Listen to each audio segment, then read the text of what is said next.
Ya, bimbingan klasikal adalah bimbingan yang dilakukan dalam satu kelas terdiri dari 30 sampai 40 siswa.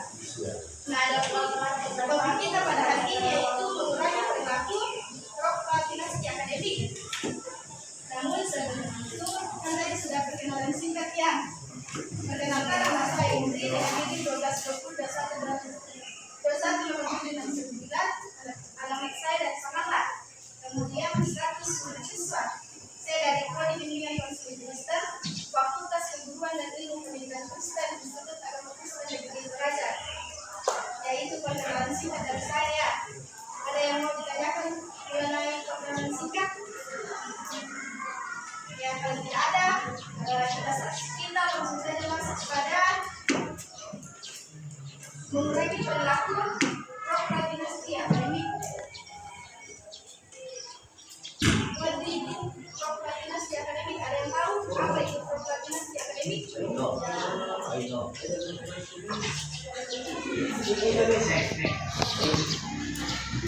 Prokrastinasi akademik atau penunda-tundaan tugas. Ada yang seperti itu?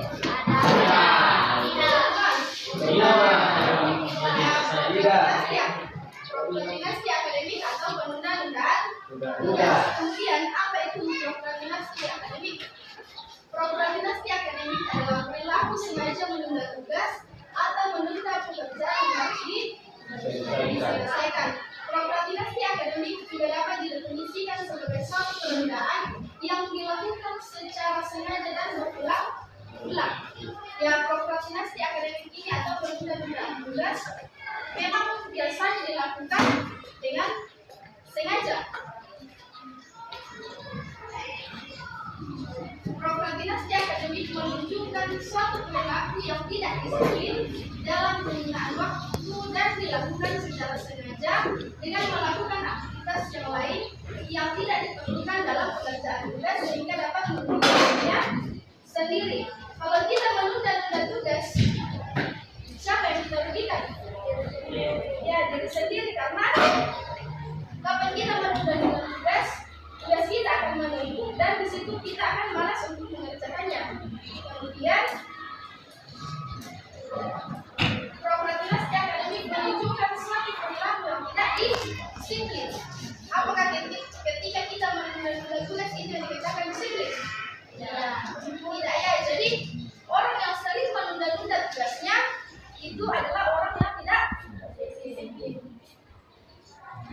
Kemudian ciri-ciri prokrastinasi akademik atau ciri-ciri orang yang sering menunda-nunda tugasnya. Yang pertama yaitu penundaan untuk memulai dan menyelesaikan tugas. Ketika seseorang mau mengerjakan tugas, tetapi karena di dalam pikirannya itu tidak ada niat, tidak ada motivasi, dia akan menunda memulai dan menyelesaikan tugas tersebut. Kemudian keterlambatan dalam mengerjakan tugas. Karena tugasnya mungkin dikumpul hari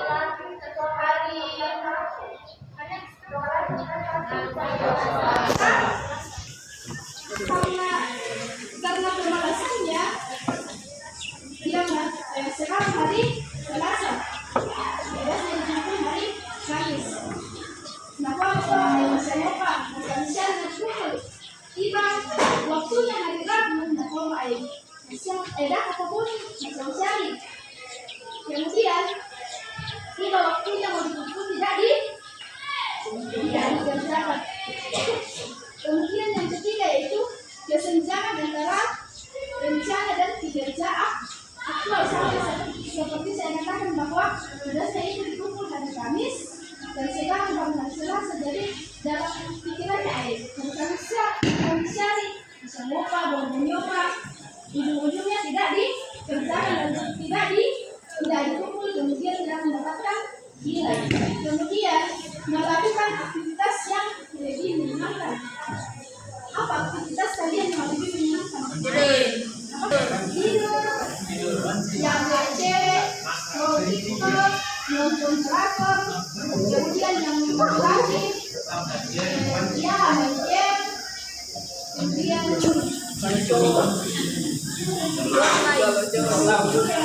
lainnya sehingga tidak mengerjakan tugas.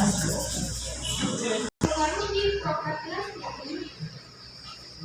Yang pertama faktor internal. Nama yang internal dari dalamnya, dari diri sendiri. Salah satunya itu kondisi psikologi. Ya, kondisi psikologi atau fisik seseorang. Kemudian di dalam diri itu tidak memiliki motivasi. Apa ada di sini motivasinya?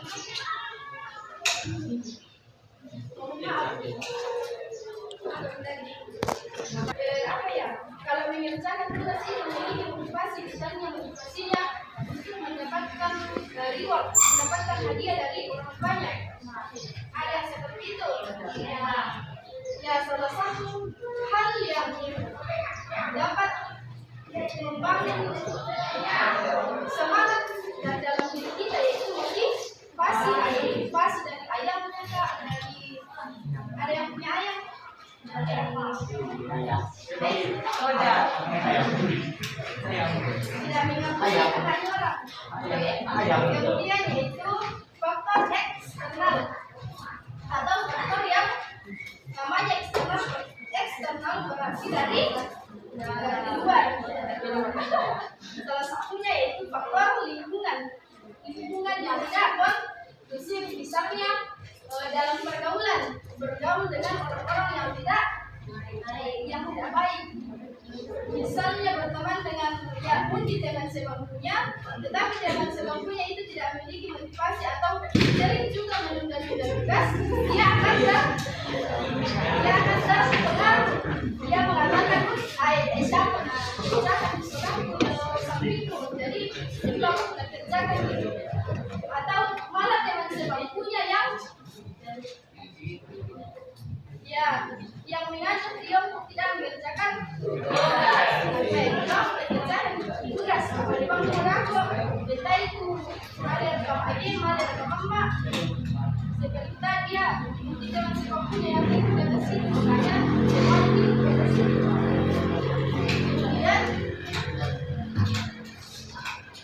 cara mengatasi prokrastinasi akademik yang pertama, pahami alasan dibalik prokrastinasi. Langkah pertama untuk mengatasi prokrastinasi adalah memahami alasan mengapa Anda menunda tugas. Beberapa alasan umum seperti rasa takut akan kegagalan. Ya, dalam hatinya yang diucapkan salah sama manusia itu karena tidak memiliki kepercayaan diri dan tidak percaya bahwa ketika dia mengerjakan tugas itu tidak melakukan. Jadi mari membangun rasa percaya diri bahwa apa yang akan saya kerjakan pasti benar ketika dikerjakan secara baik dan secara benar. Kemudian kurangnya motivasi, ini yang saya katakan tadi, kurangnya motivasi. Kita itu motivasi dari orang tua, motivasi dari teman sendiri, motivasi dari pacarnya, ayahnya, kalian sedikit tugas dan juga sudah punya ayah dia. Kemudian kecemasan atau stres karena tidak mau tugas sama saya, dari tugas saya bagaimana? Apa ya, dia selalu memikirkan tugasnya tapi tidak dikerjakan. Ada yang seperti itu. Ada setiap hari tugas mana pakai emang tapi seperti yang salah tidak mengerjakan. Kemudian buat rencana dan tetapkan tujuan. Cara dan aktivitasmu akan menjadi lebih terarah serta tidak membuang waktu dalam mengerjakan sebuah tugas. Berikut adalah cara melakukannya. Yang pertama, buat daftar tugas. Dibuat daftar semua tugas, dibuatkan daftar sesuai dengan deadline. Ada yang tahu deadline? Sesuai dengan waktu pengumpulan tugas. Misalnya ada tugas untuk hari Rabu, itu yang dikerjakan terlebih dahulu. Dibuatkan jadwal, tapi jangan hanya dibuatkan jadwal, tapi diikuti jadwal tersebut untuk mengerjakan tugas. Kemudian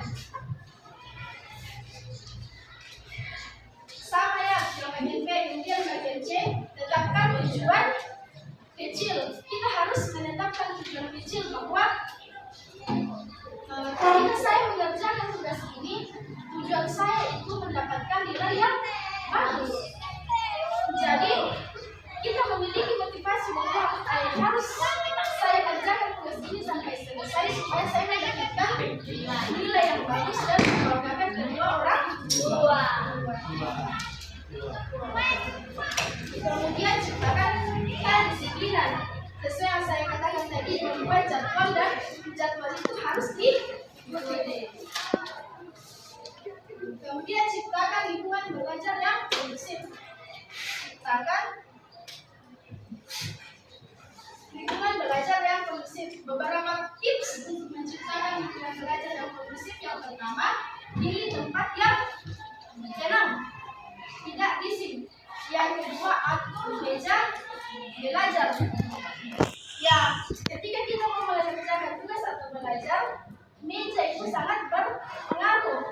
Jadi harus dirapikan dan memang meja belajar itu khusus untuk tempat kita belajar. Tidak semua barang di meja itu, karena biasanya kalau sudah banyak sekali barang di atas, kita akan merasa stres. Jadi tidak terarah untuk mengerjakan tugas. Kemudian minimalkan gangguan, ya, belajar di tempat yang tidak bising atau tenang. Atau ada di sini yang kalau belajar suka di tempat-tempat yang ramai, suka ketika ada orang yang taruh di sampingnya. Ada.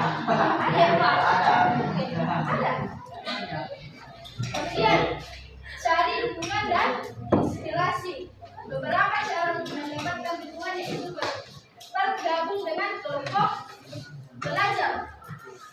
Ya, kita mencari teman untuk kita sama-sama mengerjakan tugas itu, karena biasa kalau kita sendiri mengerjakan tugas kita biasa stres.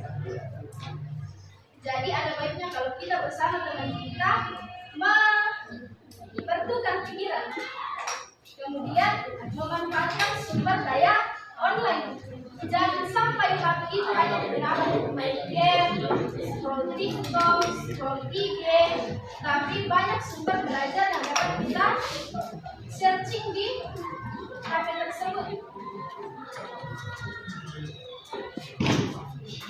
Dan kita supaya tidak sampai di sini, karena kalau ditanya masih bertanya dengan orang lain.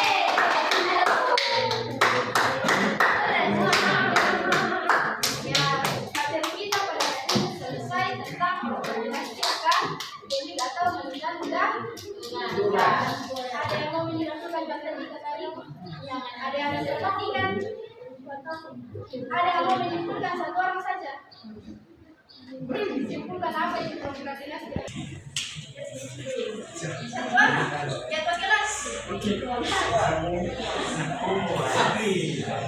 Ayo, terangnya.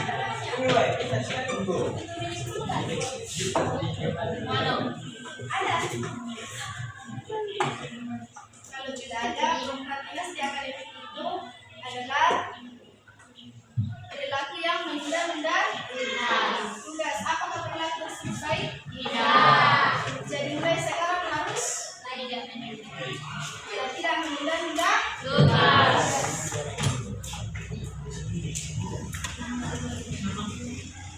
Kemudian apakah materi yang saya bawakan hari ini cukup menarik? Cukup. Penting.